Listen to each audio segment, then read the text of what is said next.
Good morning, all of you. Today we will discuss about the next topic of 12th class chemistry, unit 5, surface chemistry. And last time we discussed about the topics of difference between physical and chemical adsorption.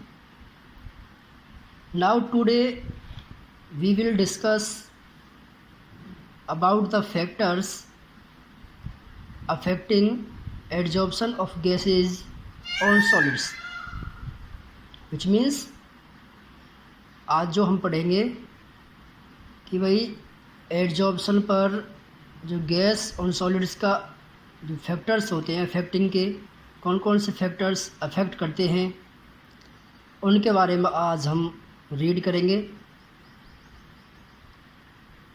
अभी तक आपने अगर मेरा channel subscribe नहीं किया है तो उसको सब्सक्राइब कर लें। तो इसमें आपको जो first point is nature of the gases. First point का मीनिंग ये है कि भाई जब एडजॉर्प्शन होगी तो उसमें जो गैसेस हैं उनका नेचर कैसा होना चाहिए, इसके बारे में हम रीड करेंगे। Easily liquefiable gases with high critical temperature. It means जिन गैस जो आपकी गैसेस लिक्विफेबल हो जाती हैं, आपकी ईजिली बर्न होती हैं, कहाँ पर, हाई क्रिटिकल टेम्परेचर पर, वो क्या होती हैं, are more easily adsorb on solids. तो वो गैसेस क्या होती हैं, बहुत जल्दी से एड्जॉर्ब हो जाती हैं सॉलिड पर, देन परमानेंट गैसेस। तो जो परमानेंट गैस होती हैं उनकी अपेक्षा अब जो लिक्विफेबल गैसेस कौन सी होती है, आपकी हाइड्रोजन है, हीलियम है, ये तो आपकी कौन सी हैं, ये आपकी परमानेंट गैसेस हैं। ठीक है। अब SO2 हो गया, HCl हो गया, ये कौन सी गैसेस हैं, ये ईजिली एड्जॉर्ब हो जाती हैं, ईजिली क्या है, ये लिक्विफेबल हैं। तो एग्जांपल दिया हुआ है आपको, adsorption of ammonia NH3 and HCl easier adsorb होती है than the adsorption of H2 and HE। इसका मीनिंग ये है कि जो आपकी ये गैसेस हैं, जो NH3 है और HCl हैं, ये लिक्विफेबल गैसेस हैं, ये आपकी इजीली एड्जॉर्ब हो जाएंगी सरफेस पर एड्जॉर्बेंट की, देन किसके, जो परमानेंट गैसेस हैं like H2 and HE helium. Next point is nature of adsorbent.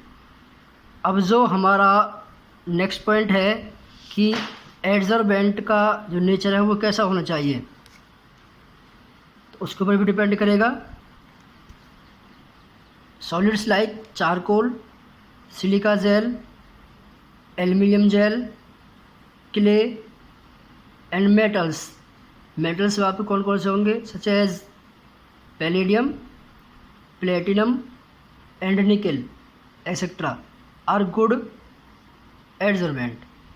तो जो सॉलिड्स होते हैं जैसे कि आपका चारकोल हो गया, सिलिका जेल है, एल्युमिनियम जेल है, क्ले है और मेटल्स हैं, तो ये क्या होते हैं, दे आर गुड एड्जॉर्बेंट, यानी कि ये एड्जॉर्बेट को आसानी से अपनी तरफ अट्रैक्ट करती हैं। ठीक है। Probably due to strong residual forces.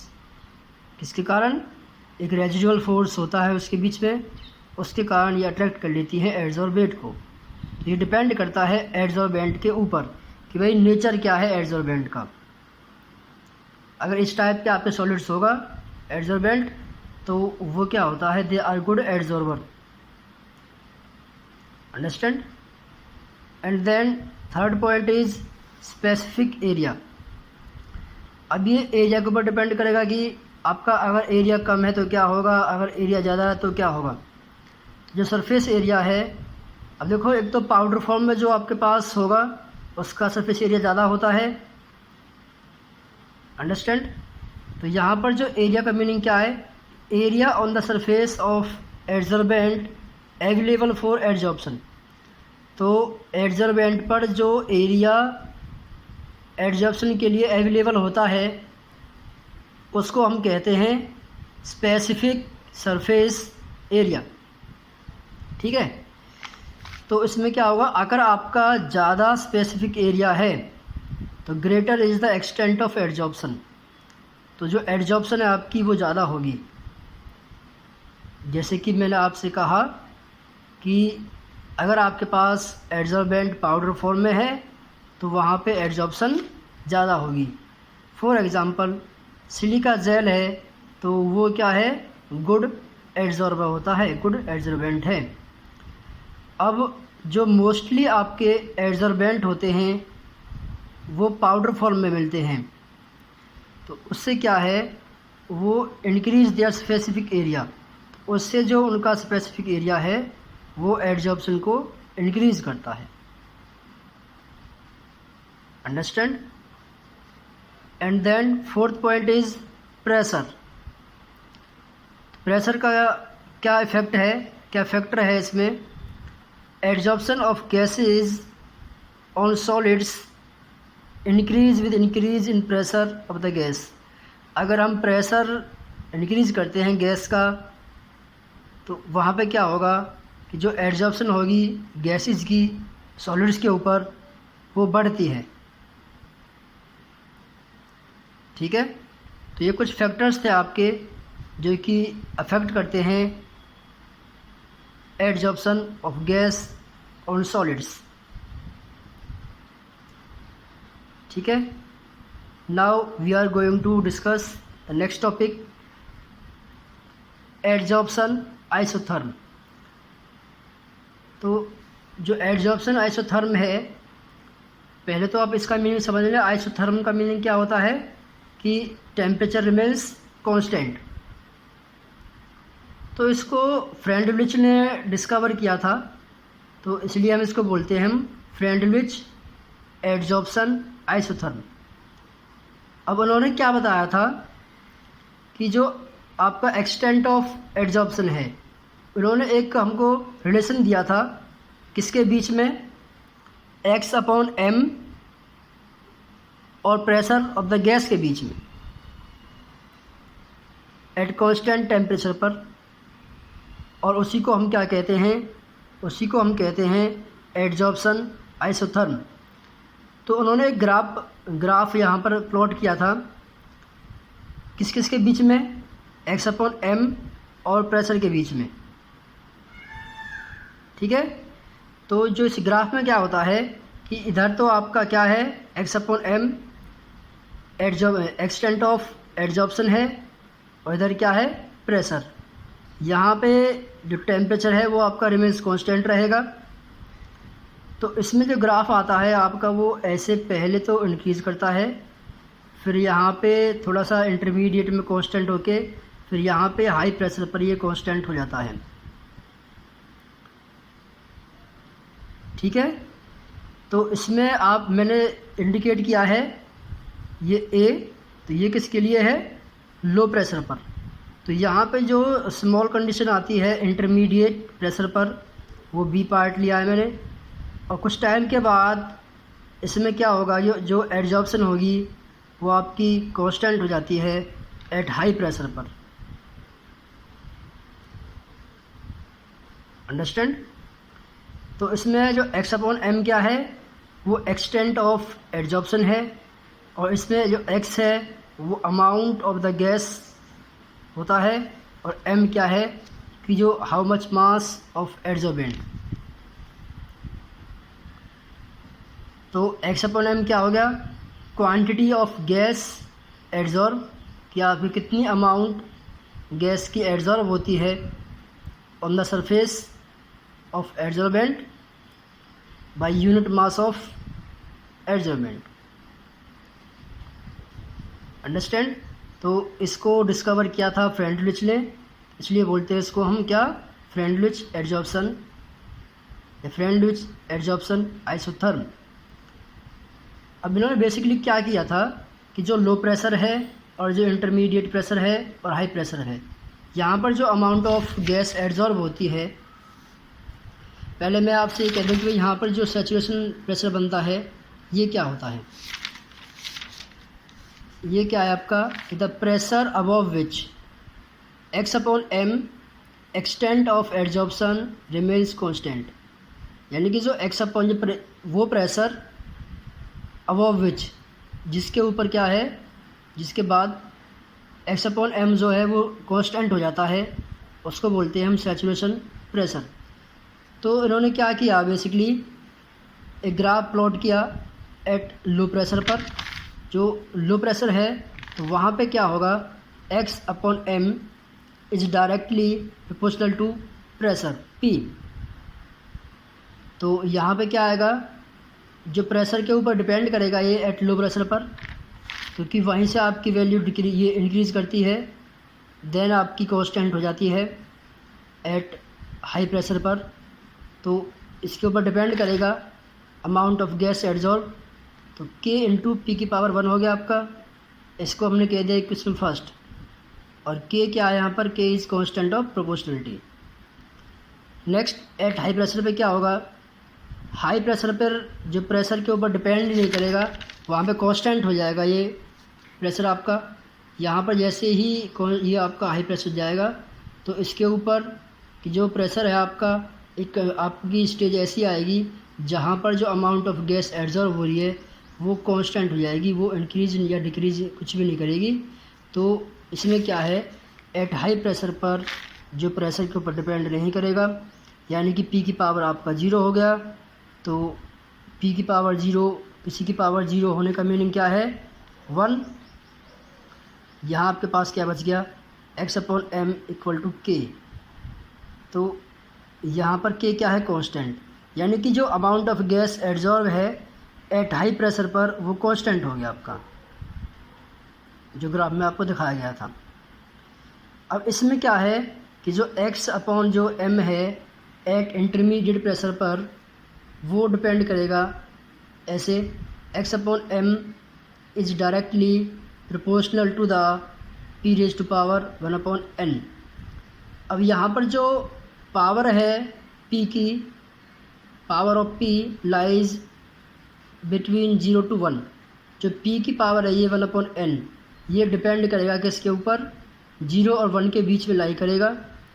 यानी कि इट मीन्स जो n की वैल्यूज़ हैं वो आपकी 2, 3, 4, यानी कि जो P की पावर है वो किस में रहेगी, फ्रैक्शन में रहेगी। किस में रहेगी, फ्रैक्शन में। अब यहाँ से अब आपका ये जो आपके पास इंटरमीडिएट प्रेशर है, इसको हमने इक्वेशन बोल दिया 2। अब इसमें क्या करेंगे हम कि taking logarithm of equation second, both side में करेंगे इसमें लॉगरिथम। देखो मैं इसको आप एक अलग पेज पे करके दिखाता हूँ कि भाई आपके पास एट इंटरमीडिएट पे ये आ गई थी एक equation, x upon m equal to k into P की पावर 1 अपॉन एन। तो यहाँ से आपने इसको मान लिया था इक्वेशन 2। आपने क्या किया कि टेकिंग लॉगरिथम बोथ साइड, तो इसका लॉग लीजिए आप, लॉग एक्स अपॉन एम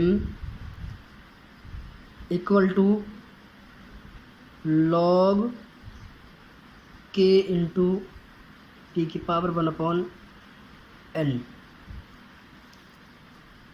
ठीक है बच्चे, तो यहाँ से इसको आप सॉल्व करिए। Log x upon m equal to, एक मैथमेटिक्स में आपका फॉर्मूला होता है कि लॉग एम इंटू एन। तो क्या करते हैं, log m plus log n करते थे हम। तो करिएगा यहाँ पे, तो लॉग के हो गया ये प्लस लॉग पी की पावर 1 अपॉन एन। अब थोड़ा सा यहाँ से भी सॉल्व करेंगे इसको हम। log x upon m equal to log k plus 1/n, ये log p, एक और फार्मूला होता है डिवाइड वाला, log m की पावर n। तो इसमें क्या होता है कि आपका n आगे आ जाता है और log m, तो ये 1/n तो आगे आपका आगे आ जाएगा log के, और log p बच गया। ठीक है। अब log x upon m equal to log k 1/n log p plus log k। अब एक आपकी इक्वेशन होती है y equal to M X plus C, इससे हम इसको कंपेयर करेंगे।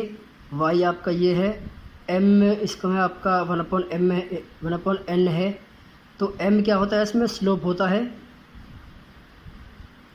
और c क्या होता है इसमें, इंटरसेप्ट।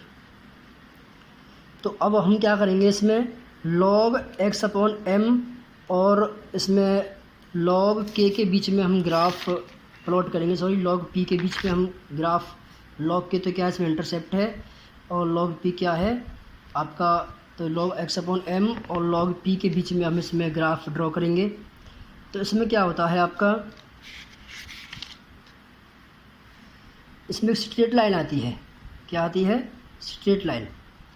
तो ये इसमें आपका क्या है, ये तो है आपका इंटरसेप्ट log के, स्लोप क्या होता है, टेंजेंट ड्रॉ करते हैं हम किसी भी लाइन पे, तो ये आपका क्या है स्लोप 1/n, और ये क्या है log p। तो यहाँ पर इस जो आपके पास x अपॉन m और p के बीच में जो आपका ग्राफ था, उसमें देखा होगा आपने, ये आपका ग्राफ था, और जो log x अपॉन m और log p के बीच में जो ग्राफ आया है, उसमें लाइन क्या आती है आपकी, स्ट्रेट लाइन। तो यहाँ से 1 मार्क्स में आपका एक क्वेश्चन बन जाता है कि which type of graph between log x upon m and log p, तो उसमें क्या रहता है, स्ट्रेट लाइन। या आपसे पूछ लिया कि in adsorption isotherm log x upon m and log p के बीच में आपका ग्राफ कैसा रहता है, तो वो आपका कैसे रहेगा, स्ट्रेट लाइन। कैसे रहेगा, स्ट्रेट लाइन। अगर हम log x upon m versus log p करते हैं, तभी आपके पास ग्राफ कैसा आएगा, स्ट्रेट लाइन। ठीक है भाई। तो ये था आपका adsorption isotherm. Just like this, अगर हम बात करते हैं एडजॉर्प्शन फ्रॉम सॉल्यूशन फेज, ठीक है, तो सॉल्यूशन फेज वाले में आपका क्या होगा कि जो x अपॉन m वो आपका बिल्कुल जैसे कि एडजॉर्प्शन आइसोथर्म था, बिल्कुल सिमिलर उसकी तरह ही है। तो इसमें क्या होगा, बट अगर सॉल्यूशन है तो उसमें क्या रहेगा, आपकी कंसंट्रेशन रहेगी, ना कि जो प्रेशर था। उसमें क्या था, प्रेशर, क्योंकि उसमें हम एडजॉर्प्शन ऑफ आइसोथर्म करे थे हमने, किसके बारे में, गैसेस के बारे में। तो यहाँ हम क्या करेंगे, एडजॉर्प्शन फ्रॉम सॉल्यूशन, तो यहाँ पे क्या रहेगा आपका, यह रहेगा कंसंट्रेशन C। तो जो अमाउंट ऑफ, जो एक्सटेंट ऑफ एडजॉर्प्शन है, वो डिपेंड करेगी कंसंट्रेशन की पावर 1/n, जो उसमें था आपका रिलेशन, बिल्कुल उसी की तरह ही। तो इसी में आप क्या करोगे, taking log of both side, इसमें log लेंगे हम दोनों तरफ, तो वो एक किस्म बनेगी आपकी log x upon m equal to log k plus 1/n log c। अब इसमें हम log x अपॉन m और log c के बीच में ग्राफ ड्रॉ करेंगे। तो ये आपका इसमें ग्राफ आता है log x अपॉन m और log c के बीच में, बिल्कुल just like that of adsorption isotherm. Understand. तो इसमें भी क्या आएगा आपका कि जो अमाउंट ऑफ गैस एड्जॉर्ब होती है on the surface of adsorbent, और जो इसमें कंसंट्रेशन ऑफ द सॉल्यूशन है, उसके बीच में भी ग्राफ क्या आएगा आपका, स्ट्रेट लाइन। अंडरस्टैंड। तो अब जो हम डिस्कस करने जा रहे हैं वो है एडजॉर्प्शन आइसोबार। तो ये आप समझिए कि इफ़ेक्ट ऑफ आपका प्रेशर है, और जो ये आपने पढ़ा था वो इफ़ेक्ट ऑफ, ये आपका इफ़ेक्ट ऑफ एडजॉर्प्शन आइसोबार के बारे में पढ़ेंगे हम। आइसोबार मतलब एट कांस्टेंट प्रेशर, आइसोथर्म मतलब एट कांस्टेंट टेम्परेचर, और isobar means at constant pressure. तो एडजॉर्प्शन आइसोबार में क्या होता है, a graph between x upon m क्या है आपका एक्सटेंट ऑफ एडजॉर्प्शन है, और हम टेम्परेचर के बीच में ग्राफ ड्रा करेंगे बाय कीपिंग प्रेशर कांस्टेंट। तो उसको बोलते हैं हम क्या, एडजॉर्प्शन आइसोबार।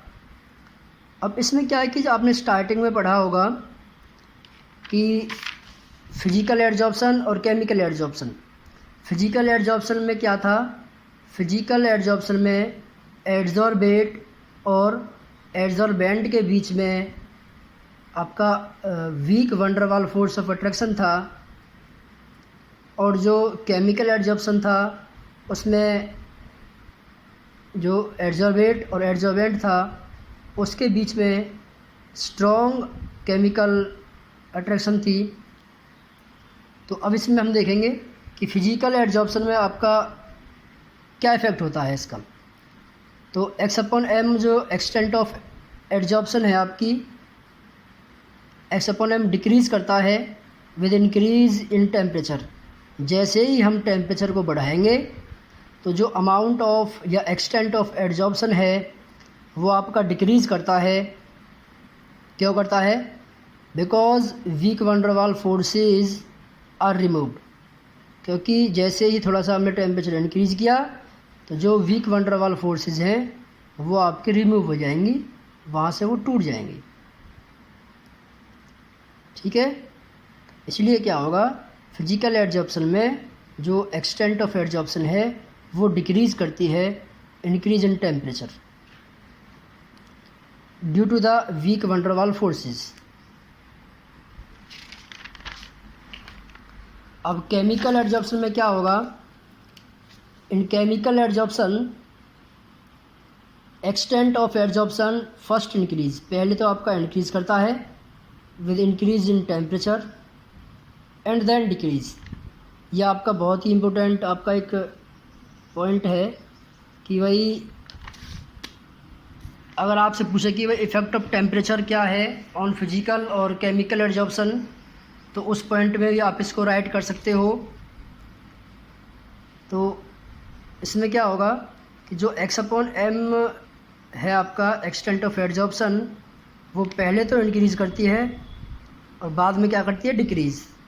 क्यों करता है, क्योंकि जो इसमें केमिकल फोर्स होते हैं उसके कारण, तो उसका रीज़न दिया हुआ है आपको। This is due to the adsorbate molecules which gain activation energy. किस कारण होता है, क्योंकि जो एडजॉर्बेट मॉलिक्यूल्स होते हैं वो क्या करते हैं, एक्टिवेशन एनर्जी गेन कर लेते हैं विद इंक्रीज इन टेम्परेचर। जैसे ही आपने टेम्परेचर को इंक्रीज़ किया, इंक्रीज़ करते ही क्या होगा, जो एडजॉर्बेट आपके मॉलिक्यूल्स हैं वो एक्टिवेशन एनर्जी गेन कर लेंगे। उससे क्या होगा, केमिकल बॉन्ड्स आर फॉर्म्ड। तो उससे केमिकल बॉन्ड फॉर्म होते हैं बिटवीन एडजॉर्बेट एंड एडजॉर्बेंट। ठीक है, अगर हम और फर्दर जो एक्स अपॉन एम है उसमें इंक्रीज़ करते जाते हैं टेम्परेचर को, तो results in breaking of bond.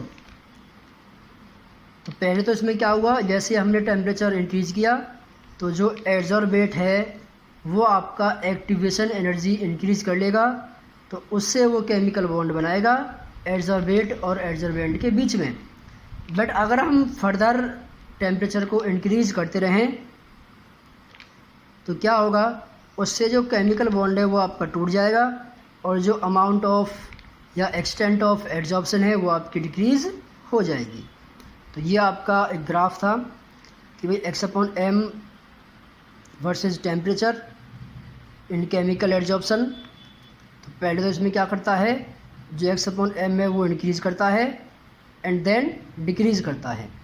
तो उसका रीज़न वही था कि भाई केमिकल एडजॉर्प्शन में स्टार्टिंग में तो क्या होगा कि जो एडजॉर्बेट है वो एडजॉर्बेंट के साथ क्या है, केमिकल बॉन्ड बनाएगा by increasing activation energy, by gaining activation energy and then अगर हम फर्दर उसको टेम्परेचर सप्लाई करते रहेंगे तो वो केमिकल बॉन्ड आपका टूट जाएगा। ठीक है, बट इसमें क्या था आपका, इसमें आपका x/m और जो टेम्परेचर है वीक वंडर वाल फोर्स था, तो उससे जो amount of extent of adsorption थी वो आपकी डिक्रीज़ करती है विद इंक्रीज इन टेम्परेचर। ठीक है, now we are going to discuss today's last topic, and today's last topic is application of adsorption। तो इसकी जो एप्लीकेशंस हैं ये भी आपकी इम्पोर्टेंट हैं।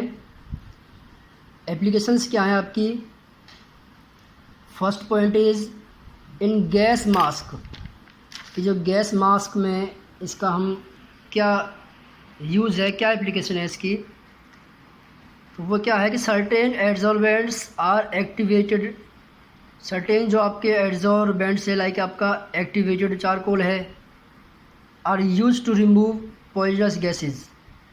जो एक्टिवेटेड चारकोल है वो किस में काम आता है आपका, जो पॉइजनस गैसेस हैं उनको रिमूव करने के लिए, लाइक CO2 है आपका, कार्बन डाइऑक्साइड, SO2 है, CO है, और इसके अलावा फॉस्जीन गैस भी होती है COCl2, जो एटमॉस्फेयर में प्रेजेंट होती है एयर के अंदर।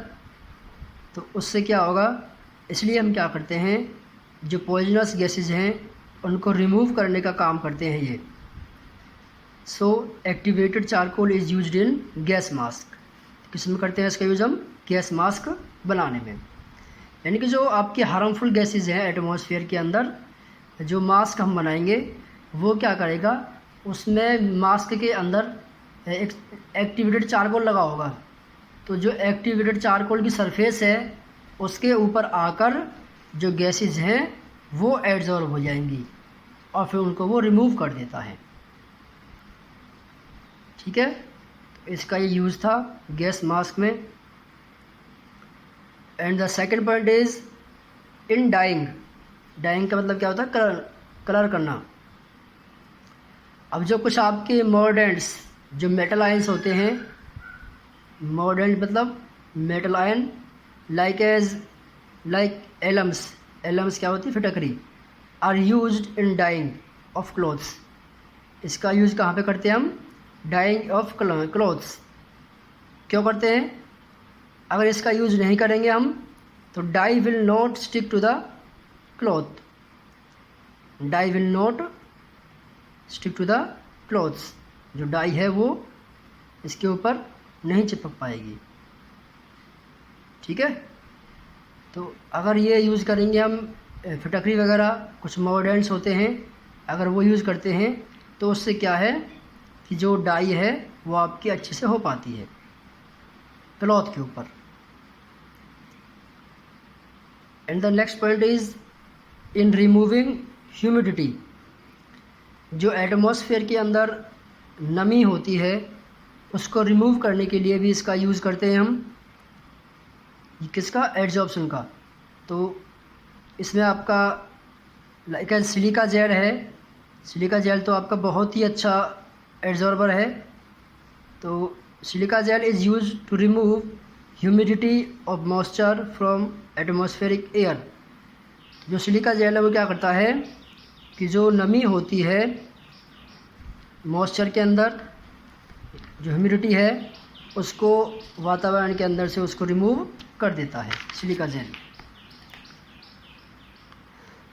Next fourth point is certain resins, कुछ आपके दाने टाइप के होते हैं resins, like as carboxylic acid COOH, sulphonic acid SO3H, are used in softening of water.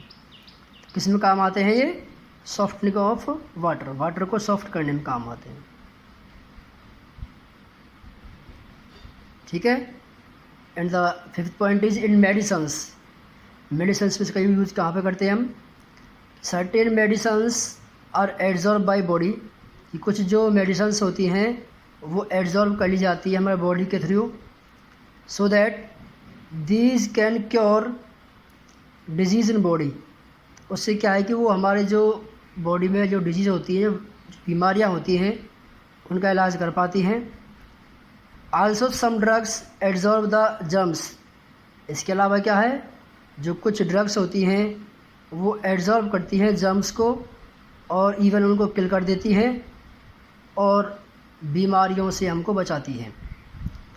तो ये आपकी कुछ एप्लीकेशंस थी एड्जॉर्प्शन की, तो ये आपको करना है।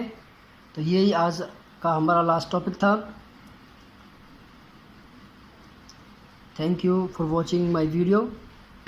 Have a nice day.